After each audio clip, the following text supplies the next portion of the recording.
우리가 이 세상을 살아갈 때 예기치 않은 돌풍이 인생 가운데 불어올 때가 있습니다. 우리가 생각하지 않았던 일들이 일어날 때 우리는 예측 불가능한 상황 속에 사람은 누구나 어려움을 겪을 수밖에 없습니다. 갑자기 실직을 하게 된다든지, 예기치 않았던 병에 걸려 병마와 싸워야 하는 일이 벌어진다든지, 잘 되던 사업이 경제 불황을 만나서 어려움을 겪게 될 때, 또한 그렇게 말을 잘 듣던 자녀들이 갑자기 반항을 하기 시작할 때 우리는 어려움을 겪을 수밖에 없습니다. 그런데 이러한 어려움은 하나님을 믿는 성도들이라고 해서 피해가는 것이 아닙니다. 오히려 더 많이, 더 강도 높게 올 때가 있습니다. 그러면 이럴 때 하나님 나라 백성들은 어떻게 해야 되는가 좀 생각해 보셔야 됩니다. 여러분, 사람이 인생이 무너지는 것은 외부의 환경보다도 마음이 무너지기 때문에 인생이 무너질 때가 많습니다. 그러므로 하나님을 믿는 확고한 믿음 안에서 물에 빠져도 정신만 바짝 차리면 살 수 있고, 또한 겨울산에서 조난을 당해도 잠만 들지 않으면 살아날 수 있다라는 생각을 가지고 하나님이 주시는 신학적인 근거에 따라서 믿음을 지키고 정신을 바짝 차리셔야 됩니다. 여러분, 마음이 무너지면 안 됩니다. 신앙으로 마음을 잡으셔야 됩니다. 그러므로 우리의 인생 가운데 이렇게 자주 일어나는 이런 돌풍들은 왜 그러면 일어나게 된 것인가? 그것은 최초의 인간 아담과 하와가 죄를 지음으로 말미암아 이 세상 가운데 죄와 악이 들어왔기 때문입니다. 그래서 이 세상이 깨어졌고 망가졌습니다. 그래서 그 피해를 고스란히 모든 인간들이 질 수밖에 없습니다. 하나님이 만드셨던 아름다운 이 자연이 파괴되어 자연재해가 일어나고 있습니다. 그리고 수많은 동식물들이 어려움을 겪고 있습니다. 죽음의 공포가 우리의 곁에 있습니다. 그러므로 이 고통 속에서 우리는 살아갈 수밖에 없는 현실이고, 그리고 하나님께서 영생을 주셨기에 영원한 세상을 바라보며 이 세상을 믿음으로 살아야 됩니다. 그러기 위해서 성경은 우리에게 약속하는데, 하나님 나라 백성들에게 오는 모든 고난과 어려움은 우리를 망하게 하거나 영원한 멸망으로 인도하는 것이 아니라 오히려 그것은 성도들의 믿음을 더 강하게 하고 그 사건을 통해서 하나님을 깨닫게 하며 하나님을 경험하게 하는, 하나님의 기적을 체험하게 하는 일이 될 것이다 라고 우리에게 약속해주고 있습니다.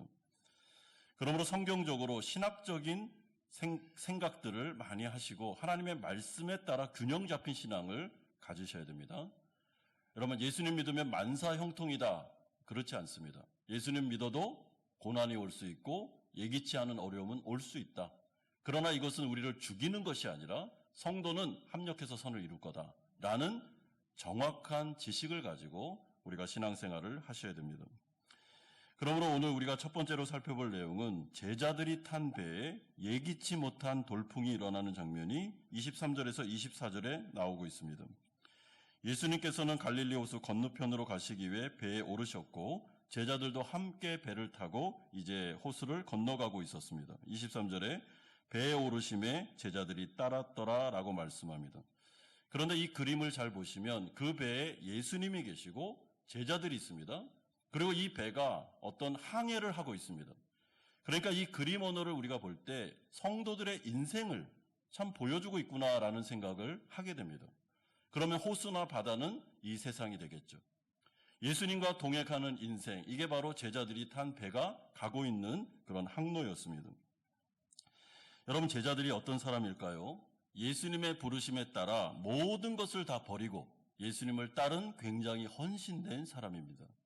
물론 믿음이 연약하고 아직 불충만한 부분들이 많지만은 그럼에도 불구하고 이들은 예수님을 랍비로 생각했으며 자신의 모든 것을 포기하고 그분의 제자가 되기 위해서 그의 문화로 들어가 그와 함께 먹고 마시면서 살고 있었습니다.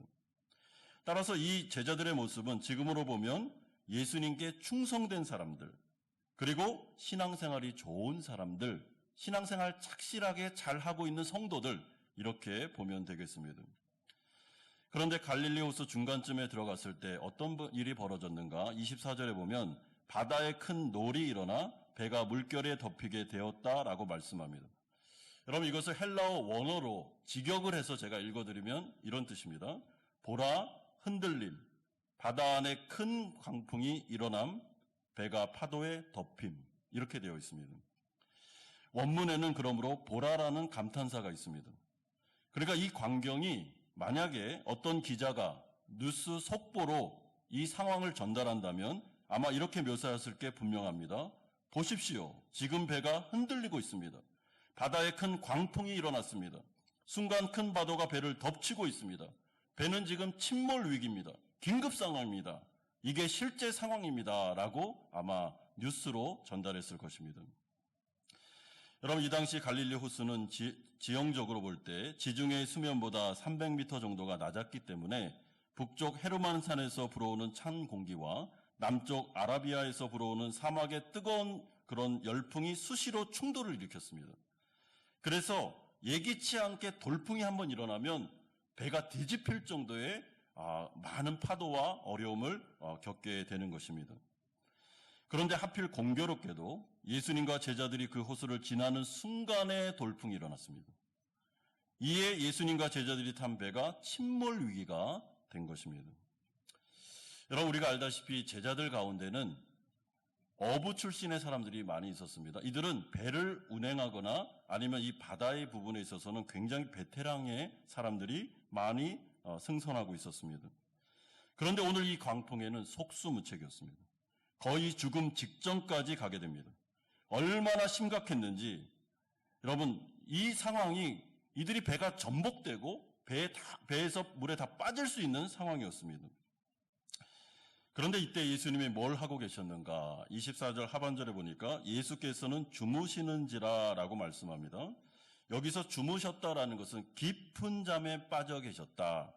굉장히 코를 골면서 단잠을 자고 계신다라는 뜻을 가지고 있습니다. 그러므로 얼마나 피곤하셨는지 광풍이 일어났는데도 깨지 않고 자고 있습니다.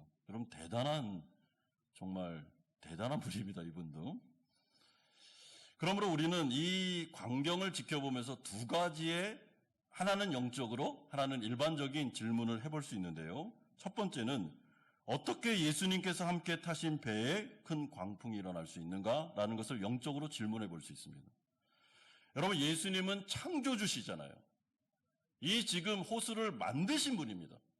그런데 그 창조주가 계신데 창조물인 자연이 이런 식으로 예수님의 배를 위협할 수 있습니까? 이거는 있을 수 없는 일이 일어나고 있습니다. 두 번째 질문은 어떻게 예수님은 그런데 이러한 위기 가운데 잠을 잘 수 있는가라는 것을 우리는 좀 생각해 볼 수 있습니다.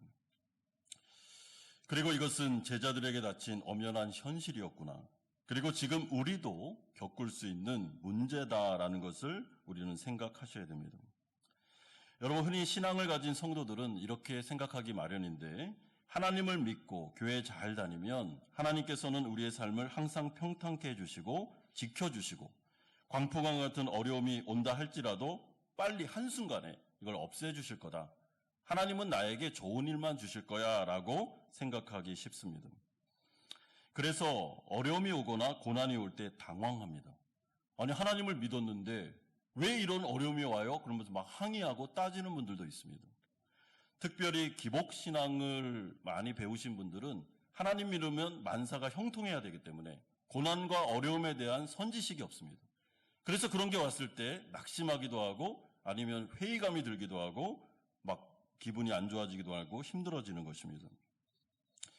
그런데 문제는 이러한 어려운 현실 속에서 예수님이 주무시는 것과 같은, 하나님이 마치 안 계신 것 같은, 아무리 기도해도 응답이 없는 것 같은 상황을 성도들이 맞이할 수도 있다라는 것을 오늘 이 본문은 우리에게 말씀해주고 있습니다.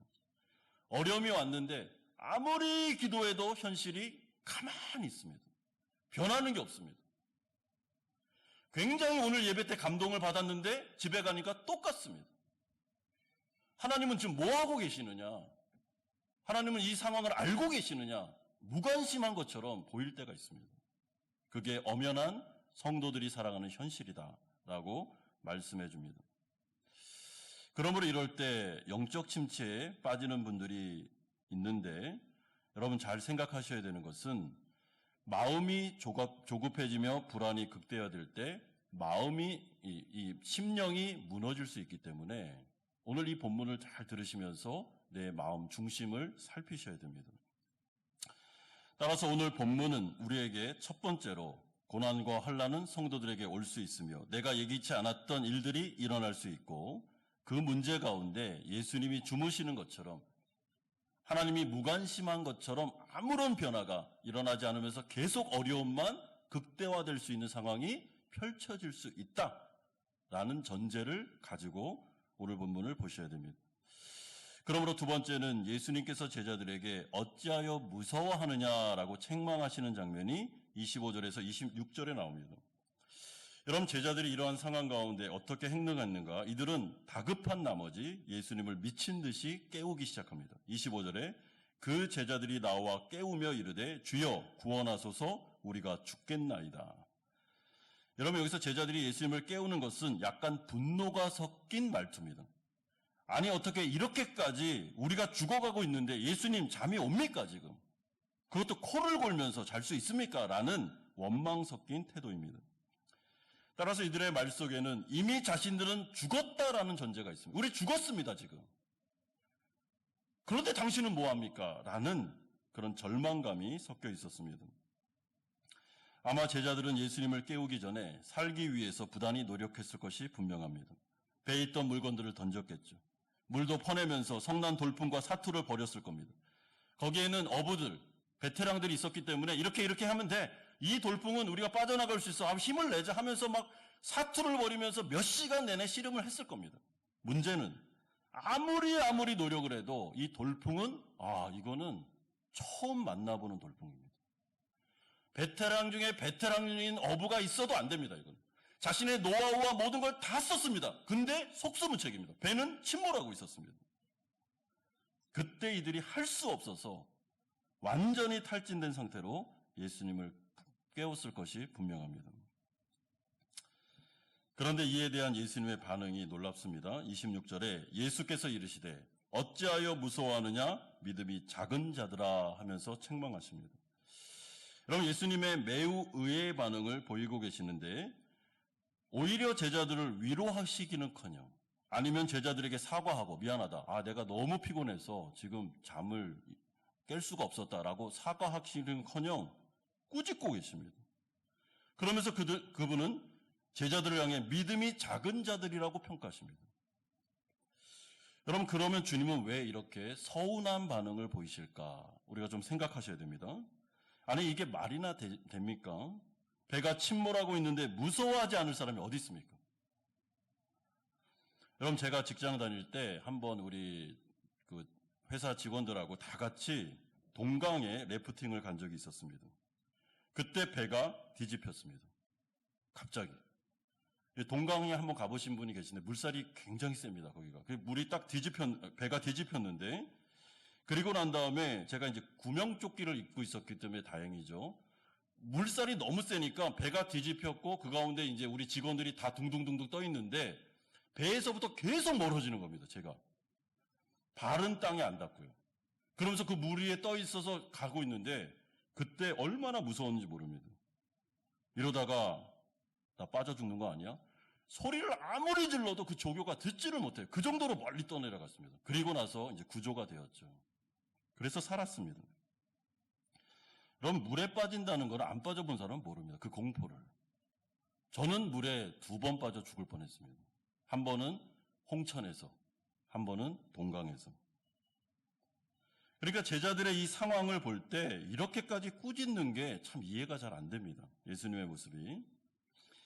그런데 우리는 예수님께서 제자들을 꾸짖으신 이유에 대해서 좀 생각을 해볼 때요. 이들의 상황을 이해하지 못했거나 그들의 무서움을 모르셨기 때문이 아니라는 것을 알아야 됩니다. 예수님은 제자들이 처한 위기를 다 알고 계셨습니다. 그러므로 예수님께서 제자들을 책망하신 이유는 예수님이 배에 타고 계심에도 불구하고 예수님을 잊은 채 지나칠 정도로 무서워한 것에 대해서 예수님께서 책망하시는 겁니다. 그러니까 왜 무서워하느냐라고 하기보다는 어찌하여 이 정도까지 이렇게 번역하는 것이 훨씬 좋습니다. 그러므로 제자들은 지금 마치 예수님이 배에 안 계신 것처럼 패닉 상태에 빠져서 무서워해도 어느 정도까지 무서워하면 되는데 믿음이 없는 사람들처럼 죽은 것을 기정사실화해서 무서워하고 있는 것. 침몰 가운데 제자들의 마음까지 무너진 것. 배가 무너지면서 제자들까지 자신의 인생, 자신의 마음 모든 게 다 무너졌다고 생각하는 그 절망감. 이제 예수님이 계셔도 안 돼라는 그 어떤 생각들. 이 부분에 대해서 예수님은 마음 아파하셨습니다. 그러므로 예수님은 이런 생각을 가지고 계셨습니다. 제자들아, 내가 함께 배에 타고 있잖아. 아무리 내가 자고 있지만은 그래도 내가 너희의 인생하고 함께 있잖아. 배가 침몰 위기가 왔고 돌풍이 일어났고 그래서 우리가 너희들이 죽어가고 공포 가운데 있는 거 알아. 근데 너희들이 그 상황에서 생각했을 게 하나 있다. 그거는 내가 함께 있다는 거야, 지금. 내가 너희들과 동행하고 있다는 것을 왜 잊어버렸냐라고 말하고 있습니다.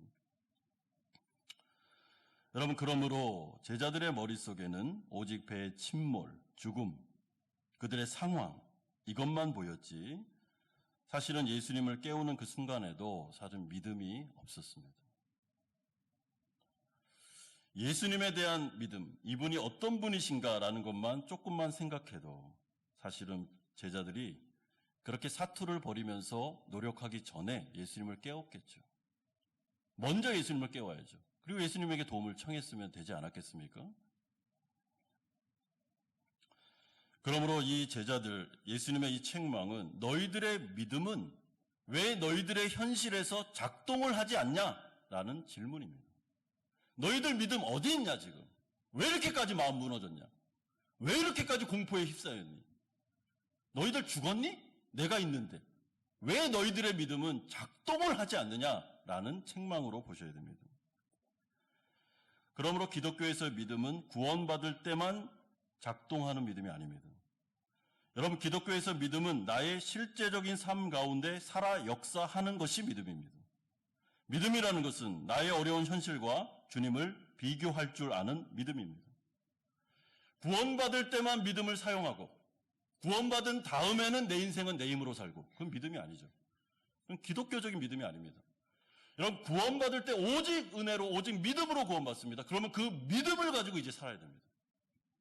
다른 거 의지하지 말고 그 믿음으로 예수님이 어떤 분이신지 하나님이 어떤 분이신지 나와 동행하시고 내 인생의 배에 함께 타셔서 나의 인생을 지금 운전하고 계시는 이분이 누구냐라는 것을 생각하면서 돌풍과 예수님을 자꾸 비교하는 것, 이것이 바로 믿음입니다. 그러나 이들은 이 돌풍과 예수님을 비교한 것이 아니라 돌풍과 자기 자신들을 비교하니까 마음이 무너지고 있었습니다. 우리는 안 돼. 우린 절대로 이걸 이길 수 없어. 예, 맞습니다. 못 이깁니다. 어떻게 인간이 그 돌풍을 이깁니까? 그러나 예수님께서 지금 질문하는 게 무엇입니까? 그 돌풍과 왜 너희들을 비교하냐 지금. 그러면 못 이기지. 돌풍과 내가 누군지를 생각하면서 나와 한번 비교해보렴. 그러면 인생의 문제가 풀릴 거다라고 말씀합니다. 여러분, 우리가 다윗과 골리앗이라는 아주 유명한 이야기를 알고 있습니다. 그런데 다윗이 골리앗과 싸우기 전에 이스라엘에는 정말 건장한 군인들이 많이 있었습니다. 그들은 다 용사들이었습니다. 그런데 그 누구 하나도 골리앗의 믿음을 가지고 나가서 싸우겠다라고 말한 군인이 없었습니다. 왜 그러냐면 골리앗과 자신들을 비교해보니 자기들은 메뚜기와 불과하고 이길 수 없는 싸움이었습니다. 그러나 그 가운데 한 작은 소년이 등장했는데 그 사람이 바로 다윗입니다. 근데 다윗은 안에 믿음이 있었기 때문에 골리앗과 자기 자신을 비교하지 않고 골리앗과 만군의 여호와 하나님과 비교하면서 그는 물맷돌 5개를 가지고 골리앗에게로 나아가게 됩니다. 그러면서 유명한 말이죠. 뭐라 그럽니까? 골리앗에게 너는 지금 만군의 여호와를 상대해야 된다고. 나는 만군의 여호와의 이름으로 내가 나아가고 있다. 너는 그분 앞에서 벌레에 불과하다. 그 여호와의 이름을 이렇게까지 망령되게 행하는 것, 너는 이제 죽었다. 라고 하면서 그가 믿음으로 나아갔고 골리앗을 이기게 됩니다. 그러므로 기독교에서 작동하는 믿음은 우리의 현실의 삶 가운데 나의 그 어려운 현실과 내 자신을 비교하면 답이 없습니다. 그러면 계속 낙심하고 실망할 수밖에 없습니다.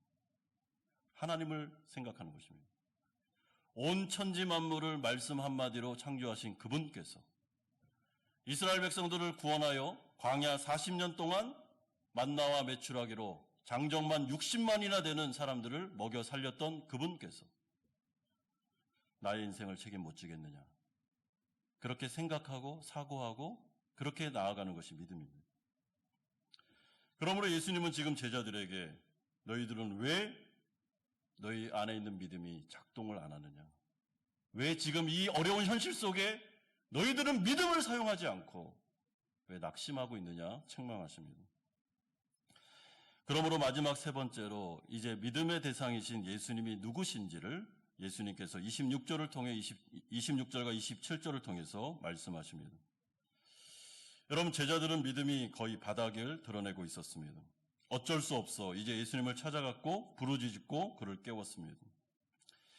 하지만 주님은 그들의 바닥난 믿음에도 불구하고 이들의 요구에 대해서 응답하십니다. 26절에 곧 일어나사 바람과 바다를 꾸짖으시니 아주 잔잔하게 되거늘. 여러분, 예수님은 아주 특이한 방법으로 광풍을 잠잠케 하셨습니다. 일어나 말로 바람과 바다를 꾸짖으셨습니다. 마치 잘 길들여진 애완견에게 명령하듯이 일어나서 바람과 바다를 향해서 외치셨습니다. 야, 조용해! 바람아, 바다야! 쉿! 떠들면 안 돼! 어디 감히 어느 안전이라고 이렇게까지 떠들어? 조용해라! 하니까 어떻게 됐습니까? 거짓말처럼 바람과 바다가 예수님의 말씀에 순종하여 잔잔하게 그쳤다라고 말씀합니다. 이때 제자들이 반응을 보입니다. 27절에 그 사람들이 놀랍게 여겨 이르되 이가 어떠한 사람이기에 바람과 바다도 순종하는가 하더라. 여러분, 제자들은 굉장한 두려움에 경외감에 휩싸이고 말았습니다. 그러면서 하는 말이 이분이 과연 누구냐? 여태까지 우리는 랍비로 알고 있었고 정말 위대한 그리고 치료할 수 있는 병든 자를 치료할 수 있는 정도로 알았는데 도대체 이분이 누구냐? 말씀 한마디에 저 파도와 저 광풍이 잔잔해지는 이분은 누구냐라고 하면서 그들은 굉장히 놀라워하고 있었습니다. 여러분, 이것은 감탄사죠. 그런데 이 부분에 대해서 복음서가 우리에게 들려주는 해답이 있습니다. 마태복음이 계속해서 이분은 누구냐? 성경 전체가 이분은 누구냐라고 할 때 예수 그리스도는 온 우주를 창조하신 하나님, 메시아, 만왕의 왕이심을 우리에게 말씀해주고 있습니다. 따라서 우리의 입장에서 볼 때 예수님의 말씀 한마디로 바다와 파도가 잔잔해진 게 우리의 입장으로 볼 땐 놀라운 일이지만 하나님의 입장으로 볼 땐 아무것도 아닙니다. 이거는. 여러분, 창세기 1장에 가보면 하나님은 태초에 말씀 한마디로 온 우주 만물을 만드신 분이십니다. 그분의 전지전능하심의 입장에서 볼 땐 아무것도 아니에요. 그냥 이거는 그냥 평소 하신 대로 하신 겁니다. 그 정도의 일뿐이 아닙니다. 이 기적은. 그러나 제자들이 볼 때는 감당할 수 없는 기적이었고 놀라움의 극치였습니다. 그러므로 예수님께서 이 일을 통해서 우리에게 말씀하시는 것들은 어려운 문제가 있거나 돌풍, 내가 예상하지 않은 문제가 있었을 때 우리가 믿음을 견지하고 나아가면 예수님의 기적을 체험할 수 있다라고 우리에게 알려주고 있습니다.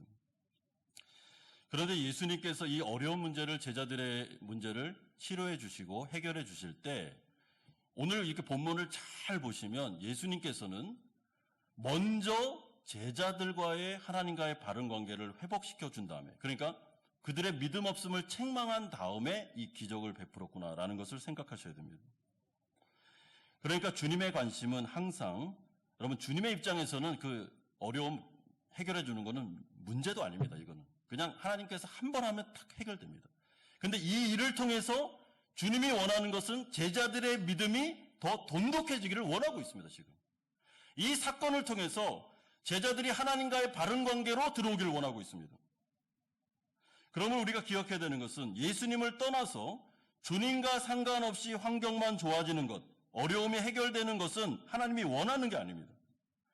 좋은 직장에 들어가 돈을 많이 벌지만 그것 때문에 주님을 떠난다면 그건 주님의 뜻이 아닙니다. 주님이 원하는 것은 하나님과의 바른 관계를 회복시켜주고 성도들의 믿음을 더 돈독히 하기 위해서 어려움을 해결해 주는 거지. 이 어려움만 해결되는 게 그에게 유익하기 때문에 그런 것은 아닙니다. 따라서 우리가 신앙생활을 할 때 성도들에게 예기치 않은 돌풍이 불거나 어려움이 생기거나 내 힘으로 감당할 수 없는 일들이 벌어질 때는 진짜 신앙이 있는 사람은 이렇게 생각하셔야 됩니다.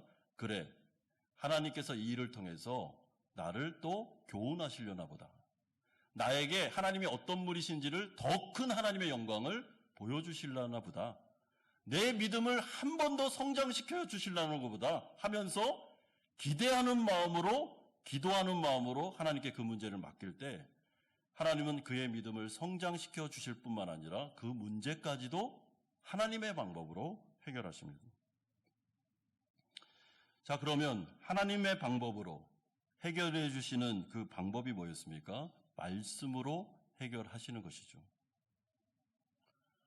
따라서 성도들이 오늘 이 사건을 통해서 배워야 되는 또 다른 영적인 주제는, 여러분, 우리에게 어려움이 오거나 돌풍이 딱 왔을 때 하나님의 말씀을 믿고 제일 먼저 나아가야 되는 자리가 기도하는 자리, 말씀을 듣는 자리입니다.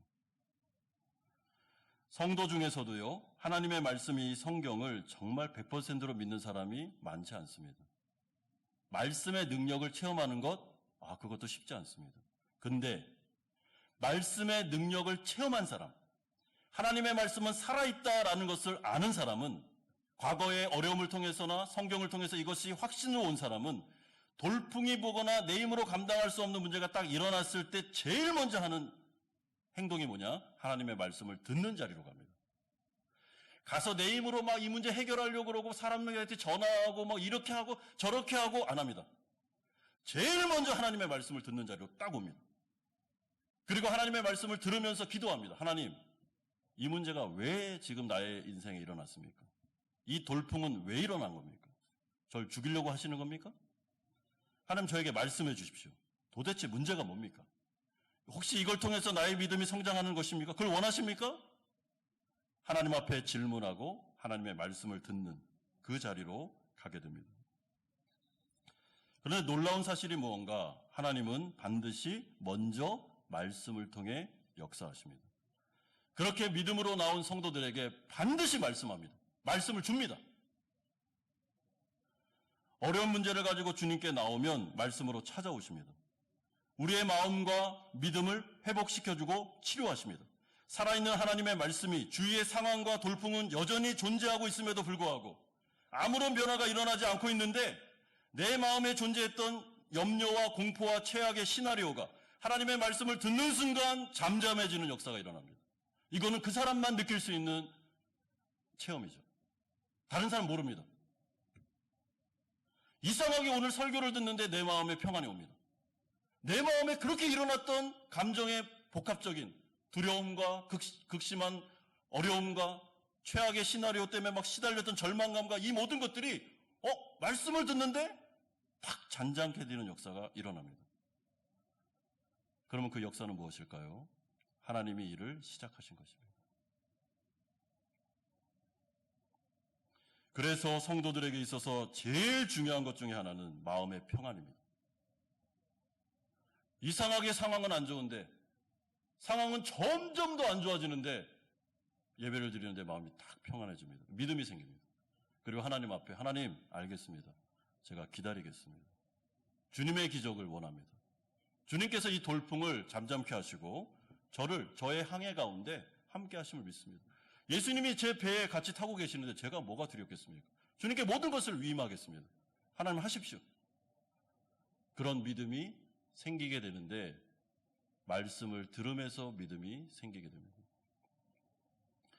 여러분, 그러므로 성도가 하나님의 말씀 없이 신앙생활 할 수 있다? 불가능합니다. 저는 그런 기독교의 신앙을 들어본 적이 없습니다. 제가 예전에 참 이상한 얘기를 하나 들었는데, 죄송합니다. 이런 말씀 드려서 아주 과거의 일입니다. 과거에 제가 신학교 다닐 때, 전도사님, 저희 교회는 말씀은 없는데요. 신앙생활은 어떻게 합니다. 이런 말을 들었는데 좀 이해가 잘 안 되더라고요. 말씀이 없는데 신앙생활을 어떻게 하지? 그게 제 생각입니다. 여러분, 말씀이 없는데 신앙생활을 어떻게 합니까? 하나님의 말씀이 없는데 믿음이 어떻게 자랍니까? 말씀을 들음으로 믿음이 자란다고 하지 않았습니까? 그러므로 하나님의 말씀을 들을 때 이 말씀은 창조의 말씀이며 살아있는 말씀이기 때문에 그 말씀은 우리 안에서 씨앗으로 떨어지면 이 말씀이 사장되지 않고 반드시 역사를 합니다. 그리고 믿음이 자라기 시작합니다. 그러면서 그 말씀이 우리에게 하시는 말씀이 내가 세상 끝날까지 너희와 항상 함께한다. 이 돌풍이 일어나도 내가 함께하는 돌풍이야. 이 어려움도 내가 너희를 버린 게 아니야. 나는 이 사망의 음침한 골짜기를 같이 가고 있다니까. 너희들하고 지금 동행하고 있단다. 그리고 이 모든 것들도 내 섭리하에서 일어나는 거야. 그리고 너희들의 믿음을 성장시키고 하나님을 체험케 하기 위해서 이것들이 일어나고 있으니까 두려워하지 마라. 어떻게 그렇게까지 두려워할 수 있어? 그렇게 하지 말고 마음에 평안을 줄 테니까 나를 믿고 나를 따라와라 말씀하십니다. 그러면 그 말씀을 믿고 따라가면 됩니다. 그리고 인생을 맡기면 됩니다. 그러면 이 돌풍을 만난 이 배가 난파 위기에 있었을 때 어떻게 됐죠? 예수님의 말씀으로 돌풍이 잔잔해지면서 이들은 무사하게 이 호수를 건너게 됩니다. 그리고 하나님의 나라는 역사가 일어나기 시작하고 이 제자들을 통해 하나님의 엄청난 부흥의 역사를 경험하기 시작합니다. 누가 하셨습니까? 하나님이 하셨고 그분의 약속, 그분의 말씀이 하셨습니다. 그러므로 하나님께서 오늘 아니면 요즘 나의 어려운 상황 속에서도 나에게 정확하게 말씀을 주고 계시다면 이상하게 그 말씀이 하나님의 말씀이 나에게 적실하게 적용되고 있다면 와, 이거 진짜 우연 아니야? 이거 꾸며낸 얘기 아니야? 어떻게 내 얘기를 저렇게 설교를 할 수 있어? 라는 생각이 들다면 그거는 성령을 통해 지금 하나님이 나에게 하는 말입니다. 그러면 내 마음속에 그 말씀은 역사해서 내 마음을 평안케 할 뿐만 아니라 이제 그때부터 하나님은 일하기 시작합니다. 하나하나 만날 사람을 만나게 하고 이를 풀어가시면서 하나님께서는 역사를 이루십니다. 그리고 그것을 아는 그 성도는 자기 자신에게 칭찬하거나 자기 자신에게 영광을 돌릴 수가 없습니다. 왜냐하면 내가 한 게 없으니까요. 그래서 하나님께 모든 영광을 돌려드리게 됩니다. 여러분, 인생을 살 때 자기 자신에게 영광을 돌리지 마십시오. 내가 마치 너무너무 내가 능력이 많아서 사업을 잘하고 내가 정말 좋은 부모이기 때문에 아이들 잘 키우고 내가 이러해서 내 인생은 내가 잘해서 이렇게 하지 마십시오. 우리는 그렇게 말할 자격이 없습니다. 하나님이 하셔서 하나님이 계셔서 이렇게 된 것입니다. 그러므로 모든 영광은 하나님이 받으셔야지 왜 인간이 자꾸 하나님의 영광을 받습니까? 그럴 이유가 없습니다.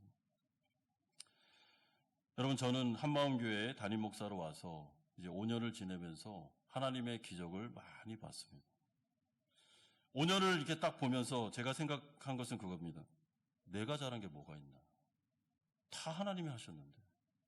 그리고 그것을 우리 성도님들은 다 압니다. 우리 교회가 생존했으며 우리 교회가 지금 이 자리에 있습니다. 우리 성도님들이 이 예배를 드리고 있습니다. 코로나뿐만 아니라 많은 환난과 어려움이 있었습니다. 그러나 예기치 않은 돌풍 속에서도 하나님 우리를 여기까지 인도하셨습니다. 그렇다면 에베네셀의 하나님께 우리가 해야 될 일은 영광을 돌리고 그분에게 감사하며 또 미래를 맡기는 것이죠. 주님, 맡아서 해주십시오. 그러면 아름답게 될 것을 믿습니다. 그때 하나님은 그 믿음을 보시고 우리의 마음에 평안을 주십니다. 그리고 그 평안이 기적의 출발점입니다. 사랑하는 성도 여러분, 이분이 누구십니까? 예수님의 배에 타고 계신 이 예수님이 누굽니까? 이분이 랍비입니까? 한낱 인간에 불과합니까? 그렇다면 우리는 기독교를 믿을 필요가 없습니다. 그러나 마태복음은 계속 하는 말이 이분이 메시아시고 이분이 만왕의 왕이시며 창조주 되시며 이 돌풍까지도 만드신 살아 역사하는 하나님이다라는 것을 우리에게 강력하게 말씀해 주면서 그분이 우리의 인생의 배에 함께 타고 계시니까 두려워하지 마라. 예수님께서 모든 것들을 책임져 주시니까 두려워하지 말고 믿기만 하라. 그러면 주님께서 아름다운 일을 이루어 줄 거다라고 약속하십니다. 여러분들의 미래와 진로를 걱정하지 마십시오. 주님이 헤쳐나가게 하실 겁니다. 살 수 있습니다. 왜 못 삽니까? 우리 살 것입니다. 반드시 살 수 있습니다.